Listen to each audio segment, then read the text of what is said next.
Guys, thank you so much for tuning in. Such a pleasure as always. Happy Monday, Ramadan Mubarak, and don't forget to share the podcast and like and just spread the word and tune in with us every single day. It's not just Mondays. We spoke about a lot on the show today, including whether or not you should stay friends with your exes post breakup. Simran, your thoughts? Well, I gave my 2 cents on this on the show, and I feel like you definitely can, seeing that you have ended on a good note. But we also spoke about flights, and flights to Sudan for the time being have been cancelled due to ongoing conflicts. And make sure when you're booking your tickets to book flexi tickets to avoid any kind of hassles going forward to cancel the flights or to reschedule it. Flexi tickets are the way to go. And make sure to listen to the rest of the podcast and let us know what you think.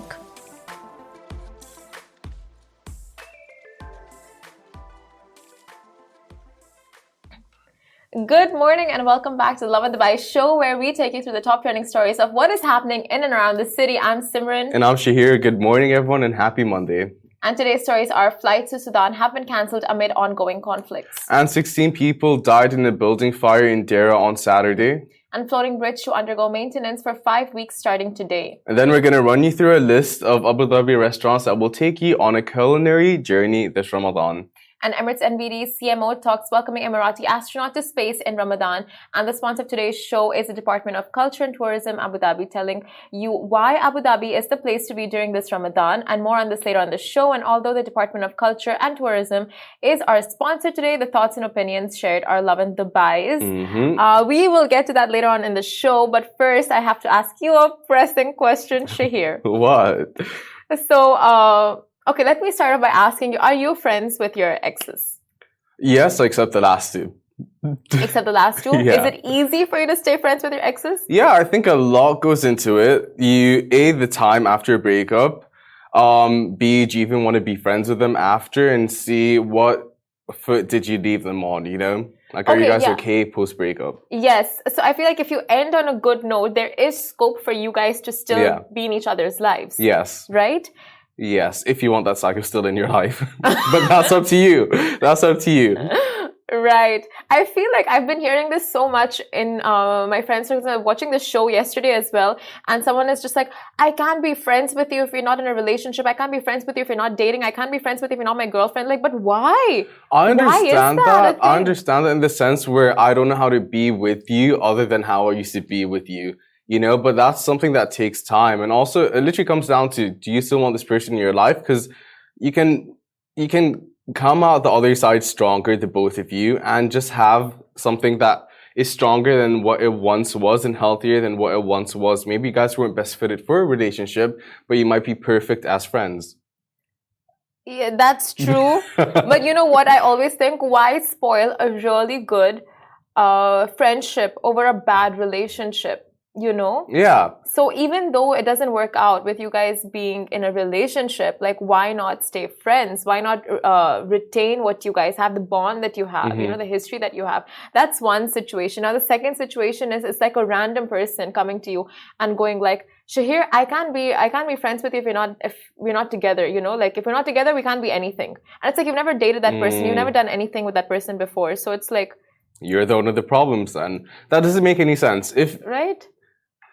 With that scenario, you're going off assumption. You made something in your mind that's like one-sided. You created a scenario in your head that you're running off with. You can't expect the other person to feel the exact same way as you. That's just unfair. And like with no backstory to it, like you just jumped into that conclusion by yourself. Yeah. You need to get checked. Right?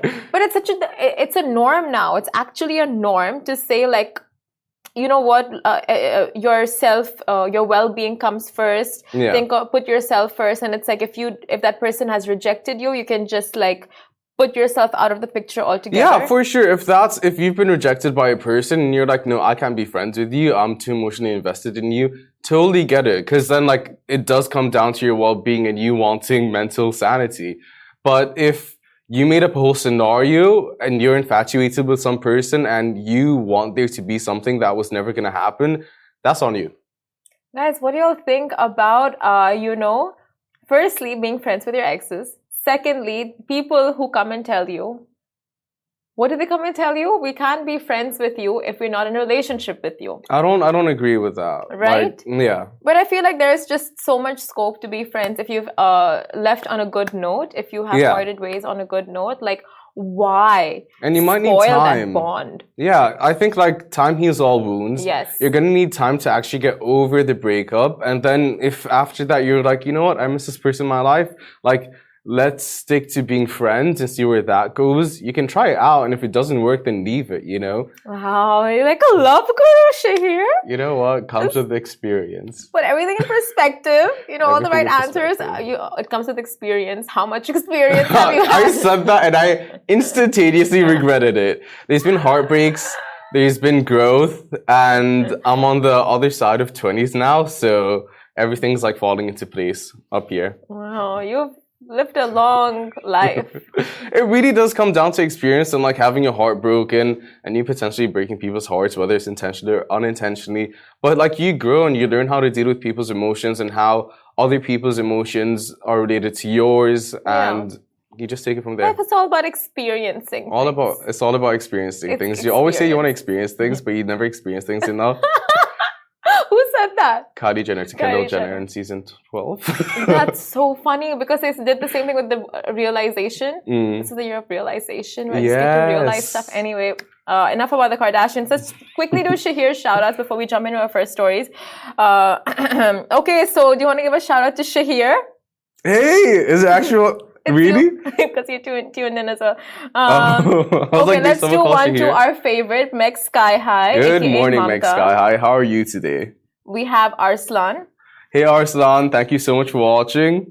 We have Fahad. Hey, Fahad. How's it going? Happy Monday morning to you. We have Ritika who says hi. Hey, Rithika. How's it going? Rithika always watches, right? She always watches. Thanks, Ree. We have Forward Focus Academy saying happy Monday. Forward Focus Academy. Good morning. Let's focus forwardly this week. Make the best of it. 3-day week ideally. And you know what? It's Eid after that. It's Eid. Oh my God. Much needed holidays. And we will jump into our first story. Now, flights to Sudan have been cancelled amid conflicts.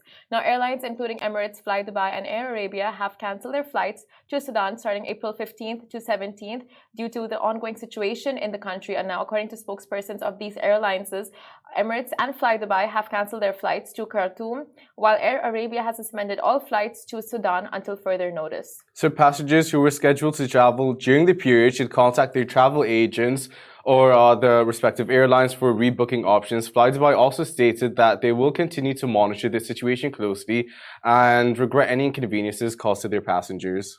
Honestly, with flights, right? Like as we head into the summers and as we head into like Eid holidays and travel period, one thing a lot of people have been suggesting, a lot of travel agents are strongly suggesting is to get flexible tickets.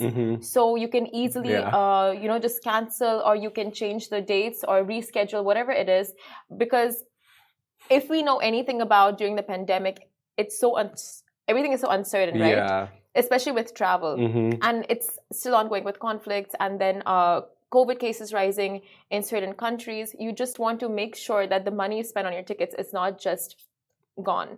I hate that. I booked my first real ticket last week and I was like, wait, so what happens if the flight cancels? Because you have all those options that you get to by the end of the page. So like, do you want veg or meat? You know, I'm like, yeah, but like, if this, do I still get food? You know, do I still get to reschedule my flight? I feel like not airline websites because those are more structured, but like agents and all these booking websites, those are tricky to navigate. True. So I think just call your airline. That's the best option. Wait as long as you need to because then you're going to get a realistic answer as to what's happening. But like for you to go through 12 different pages while trying to book a ticket and trying to figure out whether or not this ticket is one that you can cancel. Yeah, true. I hate that so much. Yeah, everyone hates that. And I think the best way to deal with that is like, first of all, luggage insurance, I think is so important. Like I never got it. But then I keep hearing stories of my friends losing luggage. And Casey, what happened to Casey? She lost her luggage when she did her month away. Oh my God. It's more common than you think. I know. Oh God. And it's like you need to, you know, like you have to factor these things in. Like you have to make sure everyone thinks it's not going to happen to them. But then it happens to you and you're like, what now? Yeah, I'm thinking this right now. I'm thinking like, oh, it's not going to happen. I'm just going to like think about it, consider it. But it's like, it could happen to you, I'm getting triggered because I booked a flight last week. Like I said, I did not get luggage insurance. And they cover it for up to like $500. What, $500 for luggage insurance? So how much is it? It's like a small fee, right, that you pay? Like 100 dirhams. Oh. I think 170 dirhams. And I was like, I'll take my chances. I know, it's always the chances, right? Honestly. Because it's kind of pricey. But I mean, if not luggage insurance, then definitely do get flexible tickets. Yeah. So it's easier for you to cancel or reschedule. I didn't do that either. You didn't do that either? No. So let's keep costs at a minimum. Sure, I love how, just very impulsive and like, not impulsive, what's the word? Just irrational. Go with the flow kind of person that you are. We'll see what life gives me. Yeah. We'll find out. If it's meant to be, it's meant to be. Que sera, sera. Sarah. Interesting. Our next story now, 16 people have passed away in a building fire in Deira on Saturday. So a fire broke out in a residential building in the Al Ras area on Saturday afternoon, and it has caused the death of 16 persons and left 9 people injured. Now, the cause of the fire seems to have been a lack of compliance with building security and safety requirements, according to the preliminary investigations. And as reported by The National, the first crews were on the scene at 12:41 p.m., around 6 minutes after the first emergency call was received. So, relevant authorities are conducting a comprehensive investigation to provide a detailed report on the cause of the accident. Civil Defense stressed the importance of residential and commercial building owners and residents fully complying with security and safety requirements and guidelines to avoid accidents and protect people's lives. The building owner is under investigation for lack of compliance with the safety codes. The cause of the fire is suspected to be an electrical short circuit. Amongst the deceased, there are at least 4 Indians, including a couple. The wife was a teacher at Crescent High School. More victims are still being identified. And right now, our thoughts and prayers are with everyone, their families, and the victims of the fire. But we will move on to our next story, which is the floating bridge to undergo maintenance for 5 weeks starting today. Now, get ready to change your daily commute plans in Dubai, as the floating bridge will be closed for major maintenance work starting today, which will go on until 5 weeks. Now, don't worry, the Roads and Transport Authority (RTA) has got you covered with alternative routes and crossings. So if you are coming from Sharjah through Al Ittihad Street, you can use the Al Mamzar exit to get to the Infinity Bridge via Cairo and Al Khalij streets. And traffic from Deira to Dubai through Al Khalij Street you can use the Infinity Bridge. And if you're traveling from Dubai to Deira, you have multiple options like Al Maktoum Bridge, Infinity Bridge, Al Kharhoud Bridge, depending on which main road you're using. The RTA promises to monitor and manage the traffic movements to ensure a smooth ride. There are more details on Lovin Dubai's official Instagram and RTA's website. Exactly. And I mean, like, I know this is so complicated for so many like motorists, right? Like when the floating bridge is closed, you have to find alternative routes. And it's like so I've been at that signal so many times where it's like I'm taking a left to go on the floating bridge and it's like closed and you have to take a U-turn and it just wastes 5 to 6 minutes at least travel time. Yeah, at least. I only found out that there were floating bridges a month ago. Side note. You've never been to that side of Dubai, so I'm not even surprised. Yeah, good point. But I saw signs basically driving down the main road that says the floating bridges are closed for maintenance. Take alternative routes. If road mapping and planning ahead is confusing, when you're using apps for navigation like Waze and Google Maps, they have all these informations factored in already. So the routes that you will get are going to be the most convenient for you, and with all the external factors taken in consideration with the calculation of the time and destination and which route you should take. Just FYI. Exactly. So you have the full rundown of which alternative routes you can take depending on where you're coming from or where you're going. And it's there on our Instagram page and it's also there on RTA's website, like Shahir said.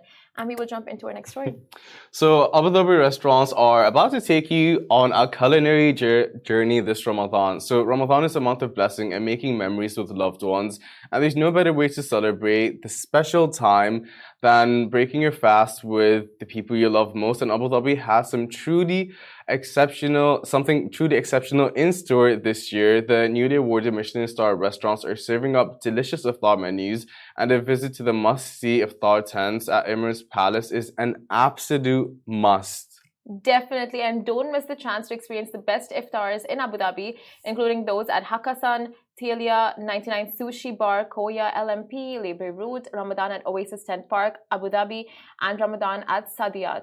And you can even have iftar with characters at the Warner Brothers Hotel. I love that. There's also an article that has gone live on our website with the details on all of Abu Dhabi's hotspots that you can check out. So there's a lot going on in the capital right now, and it just sounds like the buzzing place to be. And I think a lot of our colleagues went for the Emirates Palace. Yeah, you can see the video next to us. I was jealous.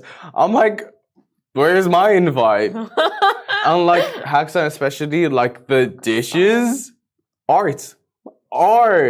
Like they're so beautifully crafted. Yeah. And like with Ramadan iftars, like you look forward to the dinners. Yeah. And when you have such delicious concoctions and meals and that are just so extravagant, not extravagant looking, but so perfectly crafted. It's not just the aesthetics, it is the taste. Yeah. They like, of course, we know Hakkasan is top tier, right? It does not get better than Hakkasan. And like you said, it is art. It's like you're eating art, looking at art. Yeah. And everything else happening around the city as well at the time, and eating with Warner Brothers, with the characters at Warner Brothers. That seems really fun.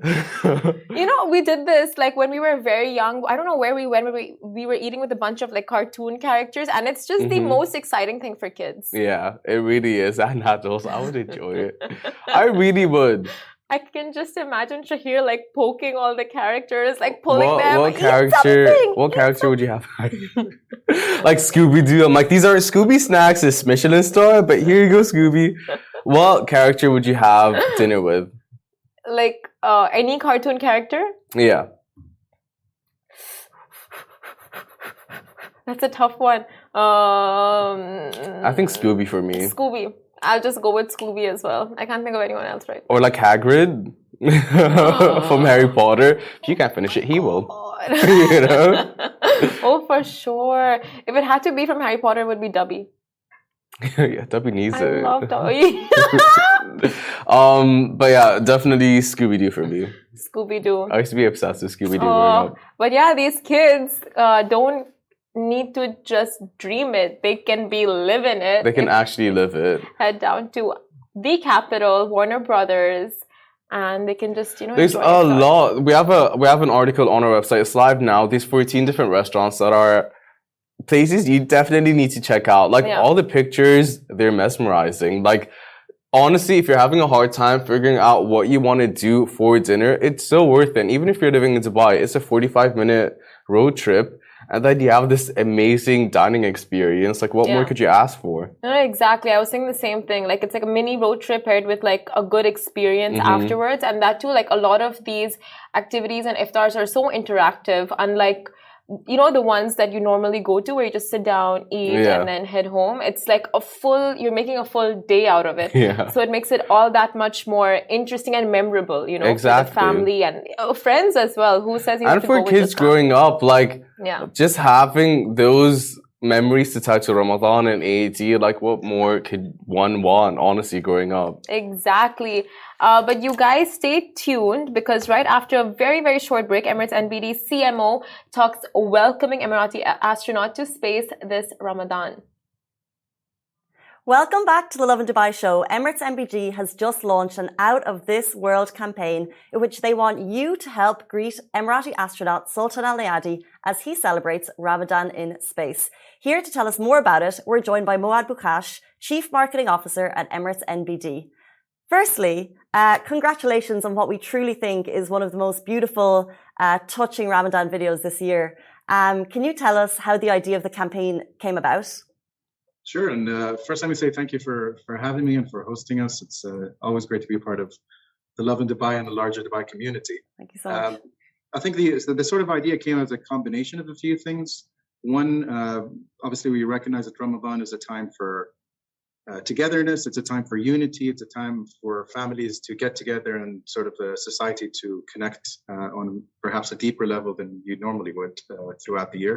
But then we were also sort of cognizant of the fact that it's quite a unique time for the UAE and for sort of the community here, in that we have an astronaut, one on the Space Center, and it happens to be Ramadan as well. And I believe he's the first astronaut to be sort of celebrating in Ramadan in space. So we thought, what a great idea, what a great opportunity, once in a lifetime. Let's create something around that. And we came up with this idea of a girl who's essentially has the ambition to follow in the footsteps of Captain Sultan and perhaps visit the Space Center one day. We hope that obviously it's been received well, that it came across with the intention that we wanted to, and on some level we also hope that the captain himself got a chance to see the film. Well, we're going to get to that in a second, but 100% agree with you. It's touching, and it was so once in a lifetime. And the response from the public from the footage that we've shared has been really, really amazing. So congratulations to all of the team involved. Why do you think it was important to create this video now? Again, like I said, it's a bit of a once in a lifetime opportunity. I don't think we're going to have this chance to create a memorable, almost timeless piece, something that we could look back on. So we really just wanted to pounce on that opportunity to take the chance and make something meaningful, hopefully, out of it, something emotionally resonant. And of course, it's always the same, right? It's every Ramadan comes along and we try to bring the society together. We try to do some activity or some film or some campaign to express that spirit that is Ramadan. And have you seen some of the responses, or what types of greetings are people trying to send to Sultan Al Nahyan? It's quite wonderful, actually. I mean, it's always lovely to. It's one thing to put a campaign out there, but I think it's a completely different thing when you start seeing the engagement of the community, of members of the community, from not just from UAE nationals and citizens, but really from all over the world. We've seen a tremendous response, thankfully, of people that have resonated with the campaign, with the film, and have taken the chance to send their wishes and thoughts to Captain Sultan. We're sending a message saying, please give a shout out to Lovin Dubai. It's really cool to see the kind of cute ones that are coming through as well. Personal, like people are asking for happy birthdays even. It's really, really special. So in particular for young Emiratis, how do you think they have responded to this journey to space that's so unique? I mean, I think I don't know how young I am anymore, but I think speaking as an Emirati, I think it's just a remarkable demonstration of the ambition of this nation, the ambition of our leadership, the ambition of the people that push our space program and everything else really forward. I think it's truly inspiring for such a young country, for a society that's transformed so rapidly, to be now sitting atop a space station looking down, right? And I think there are no words generally to describe it. It captivates me personally, and I'm sure it does the same for many other Emiratis. Well, it's so true, I think, for residents and citizens alike. And if people are just watching for the first time, thank you everyone who's watching, wherever you're watching in the world, how can they join? How can they get involved? How can they share their greetings? So watch the film if you haven't. It's on our social media pages. I think it's also on Lovin Dubai's pages more recently. So thanks for that. Yes. But also, I think I would recommend and urge you to use the hashtag that we've created, which is hashtag Greetings from Earth. And you can use that to send your wishes, your thoughts, and maybe a few requests over to Captain Sultan on the space station. The wishes, the thoughts, and the requests, because he's up there. We don't know what power he has. And we love the tagline. Not like he's busy or anything, obviously. You never know. And we love the tagline, the Sultan of Space. And I think the big question is, will he read our messages? Will he find them? I mean, he has access to the internet, and he's been quite active in answering people's questions and engaging with the community, which I think is just absolutely wonderful. It brings together a whole nation with him, so it's not a solo adventure for him for the 6 months that he's up there. So we hope he's seen it, and we hope he's receiving these messages, and perhaps when he's back on ground, we could check in with him and see if it actually went through. Hopefully. That was amazing. We just want to say another kind of well done, because every year different videos come through, but this one is very, very touching. So I'd really urge anyone who hasn't seen it, go and watch messages being sent to the Sultan of Space. That was Moad Bukash, Chief Marketing Officer at Emirates MBD. Really appreciate your time today. We know you're super busy, so thank you so much. Thank you for having me. Appreciate it. Guys, that is it for us on the Lovin Dubai show. We're back with you every single weekday morning, same time, same place. Goodbye. This show is brought to you by the Augustus Media Podcast Network. Thank you for listening, and I hope you enjoyed it.